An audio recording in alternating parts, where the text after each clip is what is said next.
Drugs বিৰোধী ছুটিছবি ধ্বংসৰ শুভমুক্তি ৰঙিয়াত ড্ৰাগছ বিৰোধী ছুটিছবি ধ্বংসৰ কালি 28 জুনত সন্ধিয়াৰ ভাগত শুভমুক্তি দিয়া হয়।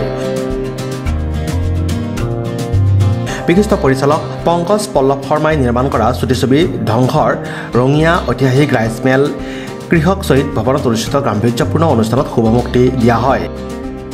পংকজ পল্লৱ শৰ্মা আৰু কংকন আৰিয়ন পৰিচালিত ধ্বংসৰ শুভমুক্তি অনুষ্ঠানত ৰাজ্যিক ৰীতি শিক্ষক যতীন চন্দ্ৰ ডেকা, কামৰূপ জিলা লেখিকা সমাজৰ সভাপতি সবিতা বৰ্মন মজুমদাৰ, সাহিত্যকৰ্মী জয়ন্তজিৎ কলিতা, ৰঙিয়া প্ৰেছ ক্লাবৰ সম্পাদক ফাৰুক হুছেইন, বিশিষ্ট কবি উজ্জ্বল ডেকা উপস্থিত থাকে। অনুষ্ঠানটোৰ হাত ধৰে পৰিচালক পংকজ পল্লৱ শৰ্মাই। ছুটিছবি ধ্বংস বিগ ব্ৰাদাৰ 9 ইউটিউব চেনেলযোগে উপলব্ধ হৈছে। সাংস্কৃতিক প্ৰতিবাদ আমি লকডাউনৰ সময়ৰ পৰাই কৰি আহিছোঁ। আমি প্ৰথমতে দ্বিতীয় আইলেণ্ড কিলাৰ নামেৰে এখন ৱেব ছিৰিজ নিৰ্মাণ কৰিছিলোঁ, যিখন এতিয়াও পংকজ পল্লৱ শৰ্মা অফিচিয়েলত উপলব্ধ হৈ আছে। আৰু তাৰপিছত আমি কেইবাখনো বাতৰনাট কৰিছোঁ, ছুটিছবি কৰিছোঁ। অসমৰ বিভিন্ন ঠাইত ড্ৰাগছৰ বিৰুদ্ধে এনেদৰে আমি সাংস্কৃতিক প্ৰতিবাদ কৰি আহিছোঁ। আৰু আজি ঐতিহাসিক ৰঙিয়াৰ কৃষক শ্বহীদ ভৱনত আমি ধ্বংস নামেৰে এখন ছুটিছবি আনুষ্ঠানিকভাৱে ইয়াত উন্মোচন কৰিব পৰা গ'ল।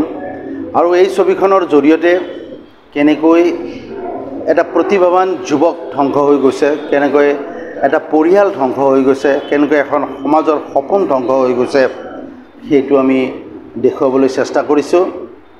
এই মাৰাত্মক বৰবিষ ড্ৰাগছৰ বিৰুদ্ধে আমাৰ এই প্ৰতিবাদ অব্যাহত থাকিব।